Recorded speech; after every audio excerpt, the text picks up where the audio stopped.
again, everyone, and welcome back to the basics. In part one of this series, we asked the question, what is money? The answer, it turned out, was very different from what we all thought. It is whatever satisfies the act of settling a demand for payment, and in the modern age, it looks like messages inside a telecommunications network. What then is a bank?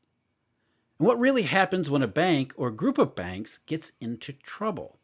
Since money is so different, the answer to these questions might really surprise you. When you think of a bank, what comes to mind is a solid, maybe even fortress-like building of deliberately sturdy construction. It has to be solid because what's supposed to be on the inside, the whole point, is a vault made to store valuables, especially piles of money. A bank, the textbook says, is basically a warehouse for currency. A safe place to hold your cash for you instead of, say, under your mattress or buried somewhere in your backyard. And that cash is, the books all tell us, the government's. Its agency, the Federal Reserve, possesses, as Ben Bernanke once said back in 2002, this thing called the printing press, whose job it is to crank out official currency as necessary. So you end up with some of the government's tokens, and rather than keep them piled up at your house somewhere, your local bank will offer to store them in its ultra-high safety vault. Now, in exchange for this deposit service, you allow the bank to lend out that currency to others in the real economy who could use some to carry out very productive and mutually beneficial projects. This leads to a constant back and forth between cash being deposited and that cash being lent out. And then there are payments being made putting cash back in, while depositors occasionally withdraw some currency for their own use.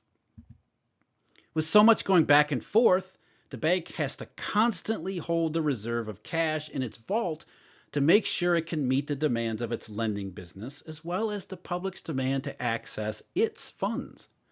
A bank not only has to take in and dispense currency, it really has to keep track of who owns how much currency and who owes what to whom and when. They are a resolute and dependable bookkeeper. In this old view of money and banking, when something goes wrong in, say, the real economy, and cash that was lent out in it doesn't come back to the bank as scheduled, this can lead to serious trouble. With less cash being repaid, the regular use of cash by depositors can drain the vault to dangerously low levels.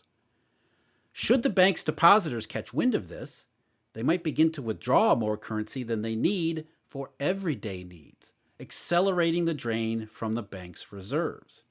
If this continues, at some point the bank will have to restrict withdrawals, which then causes a run on the bank. Panicked depositors, fearing being wiped out, show up at the doors demanding all their currency back, which the bank simply cannot deliver since most of the currency has been lent out in the real or financial economy. This is what we all think of when we hear the term bank run, as it was cinematically depicted in one crucial scene during the beautiful Christmas classic It's a Wonderful Life.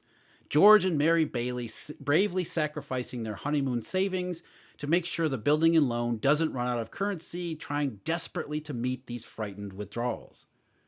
From a wider monetary perspective, we're told we must divide the system into two groups: the general public, including businesses who own government currency, and the banks where they occasionally store it.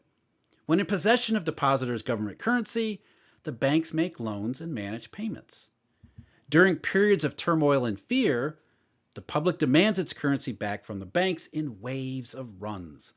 The more the public chooses their mattresses over potentially empty vaults, this deprives the banks of their capacity to meet economic and financial needs, and a great many of them of their own ability to stay open. Right here is when the traditional central bank is meant to step in, its first and only useful purpose. The Federal Reserve, for example, is supposed to crank up that printing press it says it has to resupply banks with government currency, both to meet depositor demand and to keep functioning as close to as normal as possible. And it may have been this way, though a touch more complicated. And apart from the Federal Reserve's role, which it never performed well at any point, all of this is in the long distant past. Almost nothing about what's in most textbooks has anything whatsoever to do with how banking works or does not work today.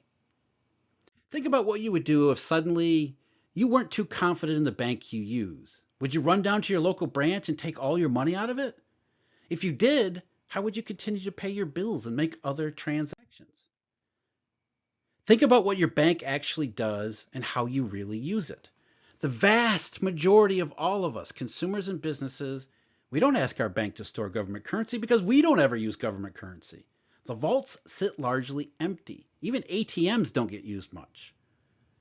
While it does take in and dispense some very little cash, what it really does is keep track of who owns what and who owes what and to whom.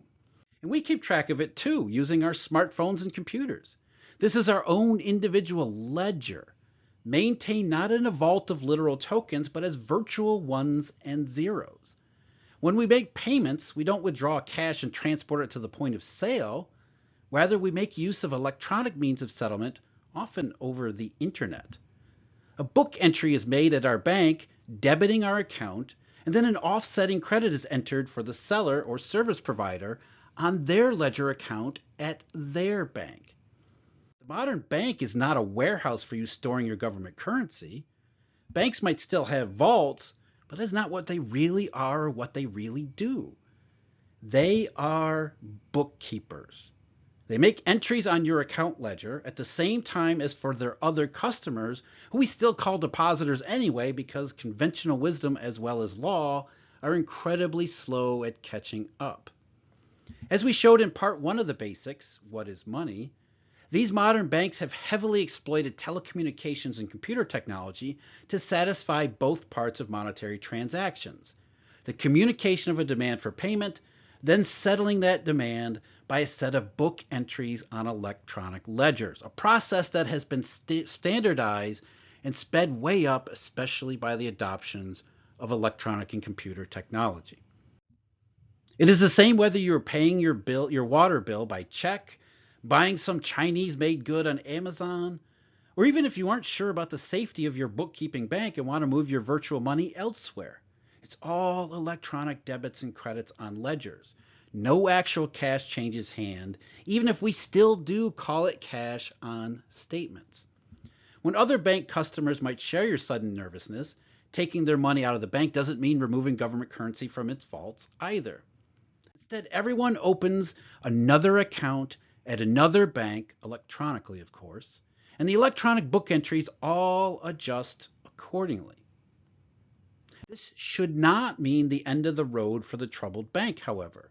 Since electronic cash merely migrates it from it to other parts of the ledger money system, there are money dealer banks on the inside who stand ready to redistribute this electronic book entry cash. They borrow from those who have an excess of unused customer cash on their ledgers and relend it to those who might be experiencing a deficit, including your former bank. Individual banks are simply discrete nodes inside a comprehensive monetary system which aims to sort and process payment messages for every kind of customer in every kind of situation. In addition to what we might call regular banks, there are specialist firms. There are any number of non-banks participating in it too, even financial portfolios and companies who supply other needed elements, all so that these money-dealing firms, who are like the central processors of the system, can maintain elasticity in payment flow. All of it wired closely together, just like a telecommunications network. The amount of virtual ledger cash flowing through it is decided by various factors among the participants on the inside, especially dealers and the financial utilities they operate, not some pseudo-central bank sitting on the outside trying to appear useful. This monetary system is a largely, though not entirely, self-contained structure. Going back to our first example from before, should our troubled bookkeeping bank experience heavy withdrawals, unlike before, in this modern framework, no cash leaves the system. Rather, payment messages are processed and ledgers inside it adjust as necessary. The global dealers can and typically do reallocate virtual cash in any direction they see fit.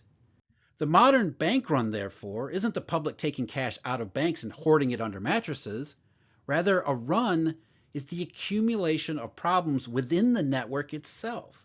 The 2008 monetary crisis was, to vastly oversimplify, one where the money dealers themselves experienced several issues which impair their ability to function in relending. Other potential crises, such as March 2023, may stem from similar impairments, though also from somewhere else inside the network. The result is payments and book entries flowing only in one direction, leaving a bank experiencing debits with no way to balance its own and its customers' books. It bears some superficial resemblance to a traditional bank run from the outside.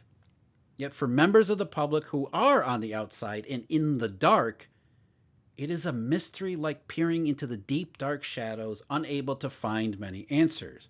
Answers those we call central bankers, though they really aren't, they don't have them either.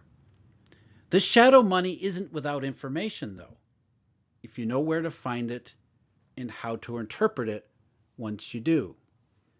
Once you see it and its effects, you'll never look at money or banks in the same way again. So, what is a bank? It isn't the warehouse for storing and relending government tokens. Very broadly speaking, it is instead an electronic bookkeeper connected to an integrated worldwide network which altogether sorts and settles payment requests on individual distributed electronic ledgers. A bank run is any substantial disruption on the inside which harms the system's ability to keep its virtual money settlements flowing. What are those disruptions? What are those impairments? Well, we'll have to leave those for future episodes. Until then, keep your eye on your shadow money.